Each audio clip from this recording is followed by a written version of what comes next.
Time. Thank you very much, everybody.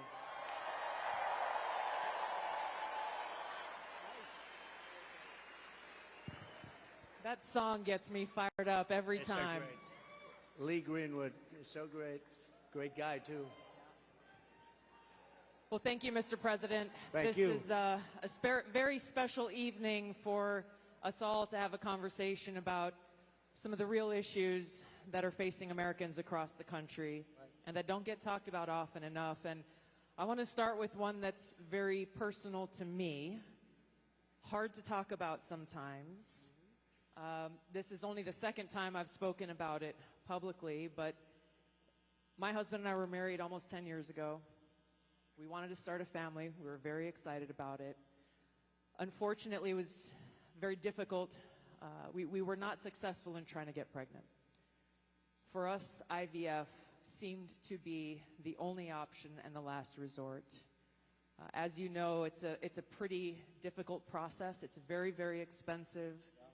I was in Congress at the time, traveling. I would carry the medicine that I had to administer shots to myself sometimes in an airport bathroom. And ultimately, the most difficult part was every time going to the doctor for another transfer and hoping that it would result in a positive pregnancy test, and then being heartbroken over and over every time that test came back negative. Now, I know some of your opponents, your political opponents, are saying that you want to ban IVF. While it didn't work for us, it's worked for a lot of families. And I just know that there are women and couples in this crowd, or those who are watching here tonight, who may be going through this same struggle and are concerned about being able to have this option, either because they might not be able to afford it, or they're concerned that it just may not be available. And I'd love for you to talk to them about how they should feel. Well, thank you very much, Chelsea. And I didn't know about your situation. And it's tough stuff, right? Tough. Life is pretty tough. It can be beautiful, but it can be difficult. We are doing something with IVF, because IVF, as you know, from friends and people you know, it's really worked out very well for a lot of people. It gave them a child when they would not have had a child. And I told my people I wanted to look at this a couple of weeks ago. And as you know, we have no taxes on a thing called tips. You know that? And I said, tell me, we did three things. We did that, and we did no tax for seniors on Social Security benefits. We want to have that. And I've been seeing a lot of IVF, and I kept hearing that I'm against it, and I'm actually very much for it. In fact, in Alabama, where the judge ruled against it, and I countered the judge and came out with a very strong statement for it. And the Alabama... You were very quick in your response to that. I was, but they were too. They were amazing. The legislature approved virtually my statement. I mean, full IVF, and it has really gone. It's terrific. And I said, so with the tips and with the Social Security, the no taxes on Social Security, I said maybe for IVF, and I've been looking at it, and what we're going to do is for people that are using IVF, which is fertilization, the government is going to pay for it, or we're going to get or mandate your insurance company to pay for it, which is going to be great. We're going to do that. I can't tell you how life-changing that would be for so many families, because it costs a lot of money. A lot of people go into debt just for the hope of being able to start their own family. Well, it's big, and you know what? We want to produce babies in this country, right? We want to produce babies. So I think it's going to be something we sort of announced it a little bit. We were in a great place, Michigan. We all love Michigan, right? We're going to bring back the car industry, and we're going to get a lot of it back to Michigan. They've been taking our cars away. They've been taking our manufacturing away over years, over decades. And if you look at it today, it's a shell of what it was years ago, but we're going to bring it back. Mexico is right now building massive car factories, actually being financed and built by China, and they think they're going to sell their cars back into our country. It's not going to happen. That's not going to happen. Oh, listen to that. That is not going to happen. But so many things have gone wrong in the car industry. The union leadership has been horrible. I think I'm going to win by 85%, the union, but because we're bringing it back. And we're going to have electric cars, but we're going to have gasoline-powered cars, and we're going to have hybrids. We're going to have every kind of car. We're not going with just that.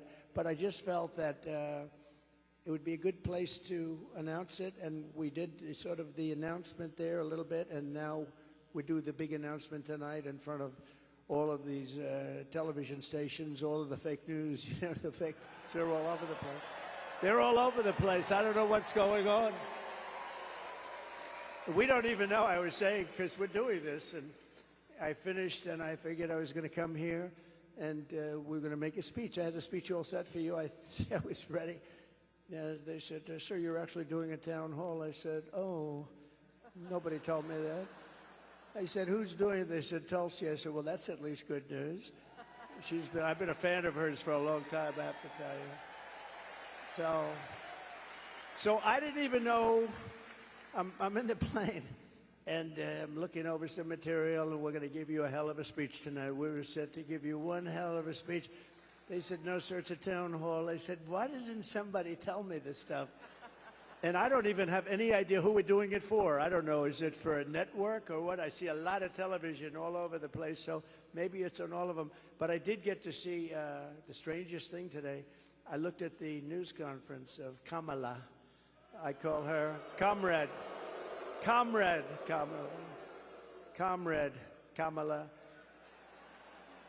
She's you know that. She's a Marxist. Her father was a Marxist before her. So she was brought up in the family tradition. And she really is, and this country is not ready for a Marxist. We don't want a Marxist as a president. And she destroyed San Francisco. She destroyed California. And we're not going to let it destroy our country. I'll tell you, it's not going to happen. So, but just to finish, so for some reason she doesn't want to talk to anybody. So she's either not the smartest light in the ceiling. I'm trying to be nice here. I want to be. They say, be nice, sir, be nice. You know, it's hard to be nice when somebody is destroying your country and wants to destroy your country. It's hard to be like nice. But she is, she was a terrible vice president. She was a terrible border czar, worst in history probably, not just in this country. But the border, you know, millions and millions of people, I say 20 million plus, have poured through the border during their term. I had the safest border in the history of our country. They have the most unsafe border in the history of the world. And they're coming through. And many of them are from prisons and jails. There's a slight difference, as you know, prisons and jails. Many are from mental institutions and insane asylums. And many are terrorists. And they're pouring into our country at a level. I don't know if you saw the news today, Tulsi. They had a group of, a lot of them, Venezuelan people with lots of machine guns taking over a building someplace. I'm looking, I'm saying, where is that? They went in and they took over a building. This is just the beginning. They're taking their criminals from all over the world, not just South America, not just Venezuela, which you've been reading about, all over the world. They're taking their criminals and they're dumping them into the United States. Kamala is allowing it to happen. And they actually want to give them papers. They want to make them citizens, and they want to give them your Social Security. They want to give them your Medicare. And your Social Security will collapse under her. I'm the one that's going to protect the Social Security. But they're coming, I will totally protect, as I did for 4 years. And there was no age increase, there was no anything. We're going to protect. You know, they destroy you with inflation, and then they want to destroy your Social Security, so it's not going to happen. But this is going to be the most important election in the history of our country. So I just want to say that it's an honor to be with you tonight. It's a forum that's very different because I have no idea who the hell is broadcasting it. But all we'll do is we'll talk because we're friends. I love this state. I gave them Marinette. We gave them a very big, you know, Tulsi, we have a ship contract. And as you know, we gave Marinette yards, but we gave them a tremendous contract. They wanted it all over the country. I said, we're going to get it for Wisconsin, and it's a big one. and they're doing a great job, I understand. So we got that, and we're going to have a good time tonight. So let's go. Mr. President, you talked about immigration. We actually have Amber here who's quite concerned about that, and she's got a question for you.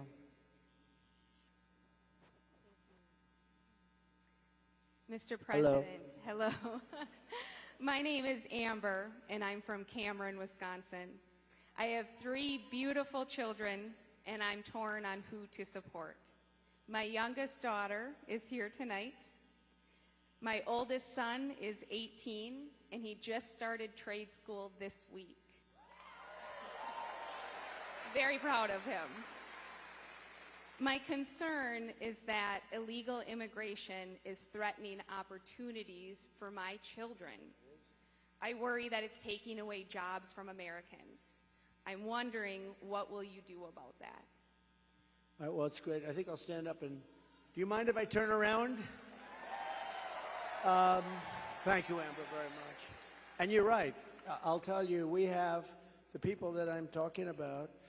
They're pouring in at levels never seen before. They're coming in by millions and millions, and a lot of them are taking the jobs for the black population, the Hispanic population, and unions are going to be very badly affected because, and I was talking to some of the union heads who I actually do get along with, but they're very concerned about it because the jobs that are, the people that are coming in are just taken, and it's going to start with the black population. African Americans are losing their jobs, and I don't know if you heard the latest statistic that of the jobs that these people created, which is very little, every single job was taken, about 107% was taken by illegal immigrants.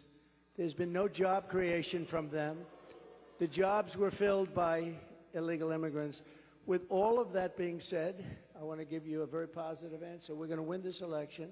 We're going to turn this country around. We're going to become an unbelievable growth country. And your boy is going to have the greatest job. And you want to have a lot of choice with jobs. You know, you want them to go up and they get up and they, it's hard to believe I have that the way I get treated. But I look forward to every day because we're going to make America great again. So I really do. I look forward to it. That's right. But we're going to create a lot of jobs. We're going to create. Does he want to stay here, or does he want to go to a different state or anything? Yeah, someplace in the Midwest. But this is a good place to stay, right? Wisconsin. So we'll be creating tremendous jobs for our country, and we're also turning away. You know, we're going to be closing the border, really closing it. By the way, did you see? So Kamala was for defunding the police. She was for open borders. She was for everything that you're not against. I could go through 14 different. She's changed on every single one of them. In fact, I think we should see the man in the red hat and the beautiful woman in the red hat says, "Make America Great Again." Perhaps we should give Kamala a "Make America Great Again" hat, right? But the problem is, that's not her belief. Her belief is open borders. Her belief is getting rid of Social Security. Her belief is doing all of these plans like for health insurance where you have one big government-run mess. And if you have private plans, a lot of the people in this room have private plans. They're incredible plans. They worked hard to get those plans, and that's what they want. But with her, she wants to have, it's really a communist type of government. And I just saw her, Tulsi, she was sitting behind a desk doing this interview. And I said, Dana Bash, you could make yourself big tonight. All you have to do is be fair. I haven't seen the questions, but they gave out a sample. In fact, she's going to be on later on tonight with a taped. It was a tape. We're doing it live. Why are we doing it live and she's doing it taped? But that's right. He's real. But she was sitting behind that desk, this massive desk, and she didn't look like a leader to me, I'll be honest. I don't see her negotiating with President Xi of China. I don't see her with Kim Jong-un like we did with Kim Jong-un. So we're going to have to see what happens. I'll tell you what, November 5th is going to be the most important day in the history of this country. Will be. Mr. President, there are a lot of people who want to feel hopeful about our future. I want to introduce you to Luke, who is one of those people. Hi. Hello, Mr. President. Good-looking guy. Thank you. My name is Luke Pulaski, and I'm a junior here at the University of Wisconsin-La Crosse. I'll be voting for the first time in November, and I'm researching each candidate. I have two questions for you. First, as I've been living on my own and buying my own gas and groceries, I have noticed that everything has become more expensive. For me personally, I try to eat healthy and stay lean. A pound of meat has gone from $4 to almost $7. I also would like to buy a home someday, but that seems just impossible now. What's your plan to make life more affordable and bring down inflation for someone like me? Very good. Thank you. Good. It's probably the question I get most. You know, they say you're going to vote with your stomach. I don't know if you've heard it, but it's a little bit true. And groceries, food has gone up at levels that nobody's ever seen before. We've never seen anything like it, 50, 60, 70%. You take a look at bacon and some of these products, and some people don't eat bacon anymore. And we are going to get the energy prices down. When we get energy down, you know, this was caused by their horrible energy wind. They want wind all over the place. But when it doesn't blow, we have a little problem. This was caused by energy. This was really caused by energy and also their unbelievable spending. They're spending us out of wealth, actually. They're taking our wealth away. But it was caused by energy. And what they've done is they started cutting way back. We were in third place. When I left, we were by far in first place, beating Russia, beating Saudi Arabia. And we were going to dominate to a level that we've never seen before. And then we had a bad election. I'll be very nice. I'm supposed to be nice when I talk about the election, because everybody's afraid to talk about, oh, please, sir, don't talk about the election, please. You know, if you can't talk about a bad election, you really don't have a democracy if you think about it, right?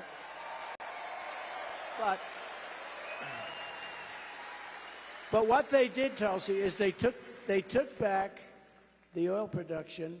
The oil started going crazy. That started the inflation. Then they went back. They said, go back to where Trump was. The problem is that we would have been 3 times that level right now. We would have been so dominant over Russia and Saudi Arabia. Look, Saudi Arabia, Russia, a lot of oil. We would have had more. You know, we had something in Alaska, Anwar, that I created. I mean, Ronald Reagan wanted it. You remember? Ronald Reagan wanted it. They all wanted it. And I got it approved. Nobody was able to get it approved. I got it approved.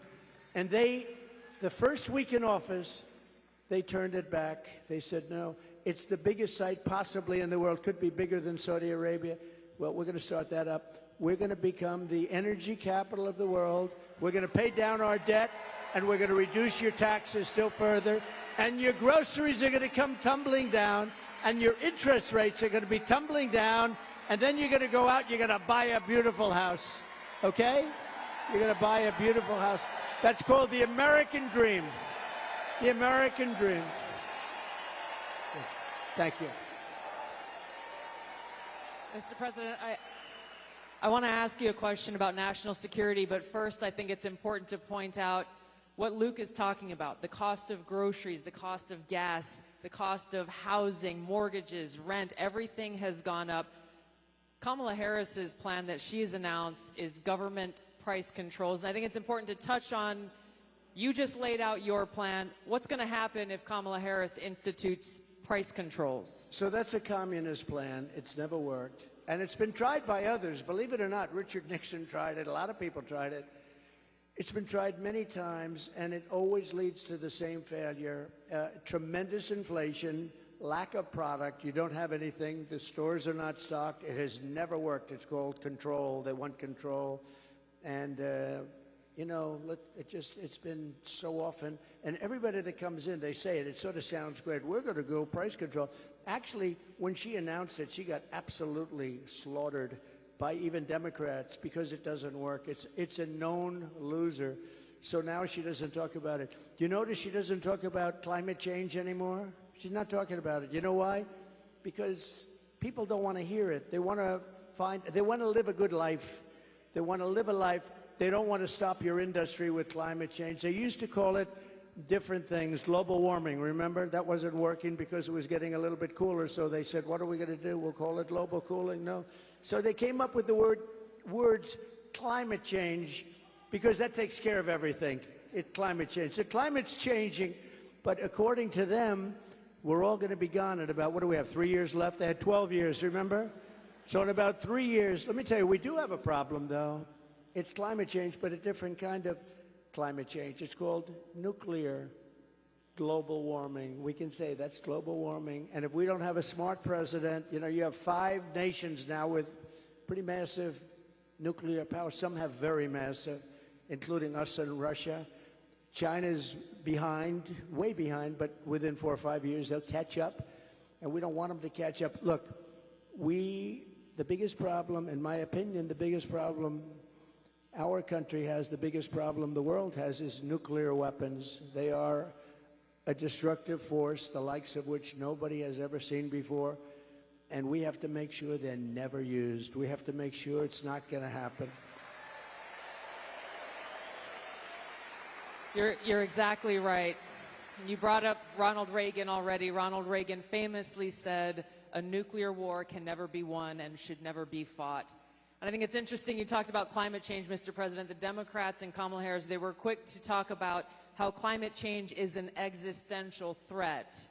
But what they're not talking about is the existential threat of nuclear war and World War III, which is exactly where we sit today because of the warmongers and their puppets, Joe Biden and Kamala Harris. And they don't want to talk about it because the consequence of where they have taken all of us as the American people and the world is economic hardship around the world, a destruction of our economic well-being, and an annihilation of humanity, our families, our kids, our communities around the world.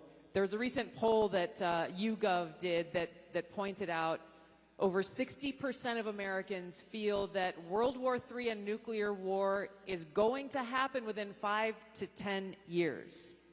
And when I heard that, I felt so sad because they're at a point where they feel like this outcome, the annihilation of the world, is inevitable. So I wanted to ask you about this because it's important that people understand what kind of leadership you bring, what you will do to stop this slide towards nuclear war and World War III so that we can feel hopeful again. Well, thank you. So, Viktor Orban, a very strong leader from Hungary, Prime Minister of Hungary, they asked him recently about what's the problem in the world. A few years ago, during my term, we didn't have Israel being attacked. We didn't have Russia attacking Ukraine. And they asked him, why is it so bad now? The Middle East is on fire. So many places are on fire, and there are plenty places that could very well and very quickly catch on. What's the problem? He said, you have to bring Trump back as president of the United States. You will have no problem. He single-handedly kept things, and it's true.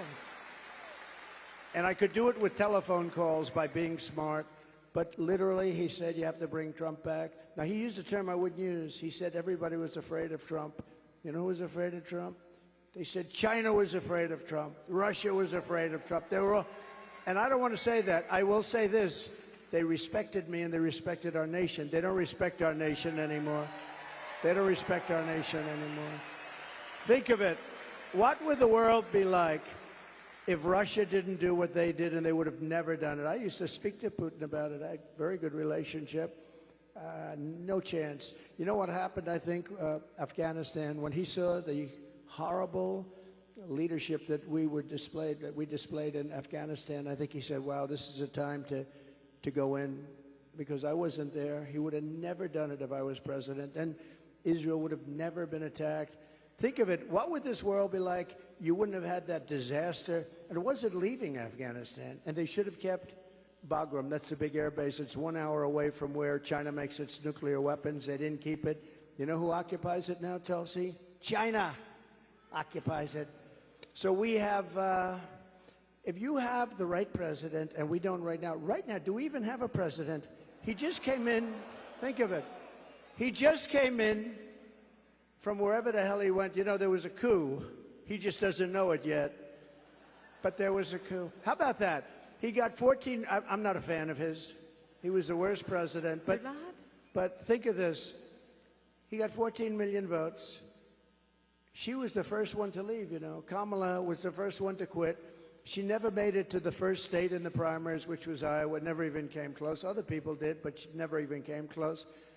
And all of a sudden, she was picked, and she's now running for president. And look, it just started, really. It just really started. The polls have us up here. We're up in this. We're up in states, but it's close. It's close. It's close, and you know they cheat like hell, so we don't want to have it too close. But we have, because we have to win this. We're not going to have a country. But with him, I was so far up. We had a thing called. How did he do in the debate? Did you think he did well? Not too good. No, they wanted to have a debate. I said, okay, it's a little bit early, isn't it? I was trying to talk them out. I said, well, it's a little early for a debate, right? And they said, well, I think we'd like to do it. And that was not a good debate for them. That was not a good debate. So that was the beginning of the end for him. And they started looking. But they picked a woman that had absolutely no votes. She got no votes. And now she's running. So when you say threat to democracy, they are a threat to democracy. I'm not a threat to democracy. I'm not a threat. Thank you. Mr. President, crime and the rise of crime is on the minds of a lot of people. I want to call on Danielle here,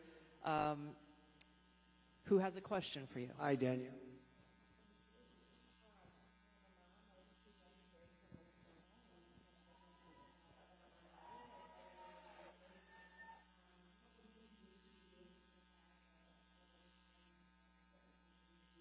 Well, you need, and you get a lot of those questions from Minnesota. But you get a lot of those questions because Minnesota, I mean, they picked this guy.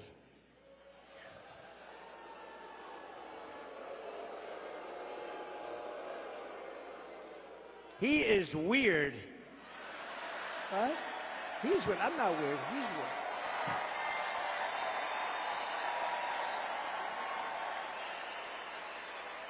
No, he's a weird guy. He's a weird dude.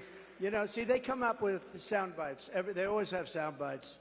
And one of the things is that J.D. and I are weird. That guy is so straight. J.D. is so, he's doing a great job, smart, top student, great guy. And he's not weird, and I'm not weird. I mean, we're a lot of things. We're not weird, I will tell you. But that guy is weird, don't you think? You know, he signed for, and this is, who would think that this is even happening in our country with men playing in women's sports and all of this? But he has it at a level that nobody can believe. A bill that every boy's bathroom will have tampons. Okay. Hence his name, Tampon Tim. But think of it. Think of it. And you know, on the question of abortion, he is the one. Abortion in the 9th month, and if the baby in Minnesota, and I'd love to win Minnesota because those people aren't digging this guy. They're not digging this guy. But think of this. 6 states, Minnesota's one of them. If the baby is born, you're allowed to execute the baby after, think of that, after birth in Minnesota, you're allowed to execute. And you remember the former governor, not the current governor, who's terrific, Glenn Youngkin. We're going to win maybe with Virginia. We could do that. But the former governor, and he said, you sit the mother down and the father down. You sit them down and you talk. And the baby is born and you make a decision what to do. He meant, do you execute the baby after birth? And according to what they have passed and legislation, in Minnesota, they're allowed to execute the baby after birth. And this guy is a participant. And that's why she picked him, because she is, in fact, a Marxist/communist. Remember, I'd say all the time, our country will never be socialist, right? We will not have a socialist. Well, I was right. We skipped socialism. We went to communism. This woman has to be stopped. Mr. President, we have time for one final question. I don't know if we can get a mic to Bernardo. He's got an important question, given very soon we will be honoring the anniversary of September 11th and all of the lives that were lost on that tragic day and that tragic attack where we were attacked by radical Islamist terrorists. And Bernardo wanted to share his thoughts and had a question for you on this. Thank you. Mr. President, my name is Bernardo. I'm a voter here in Wisconsin, live in the wonderful La Crosse County here, and I'm also a father of 8. I have 7 here with me.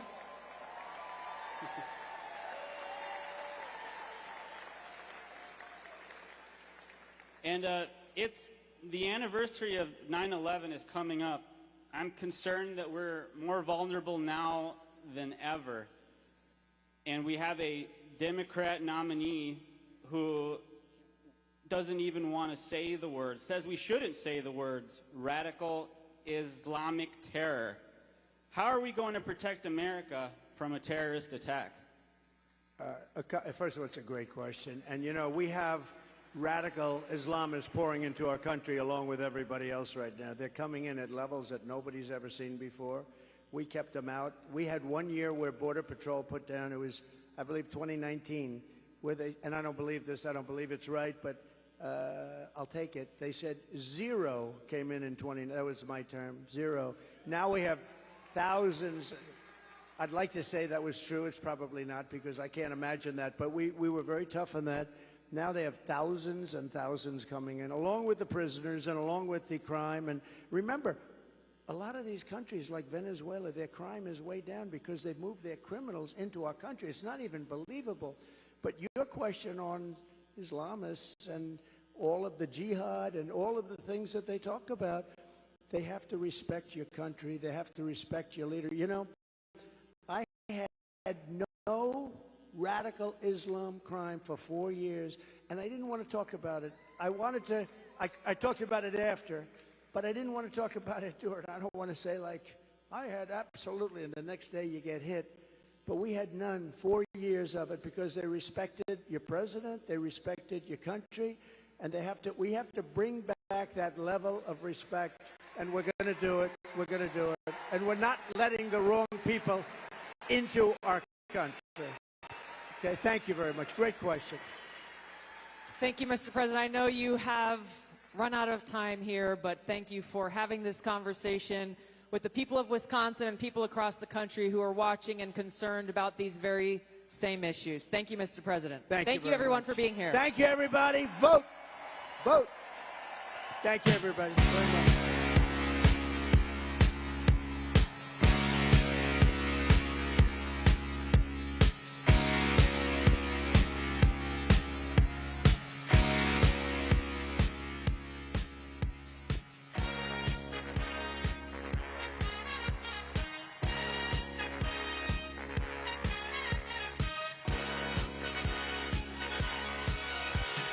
Young man, there's no need to feel down. I said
once in your shoes. I said I was down and out with the blues. I felt no man.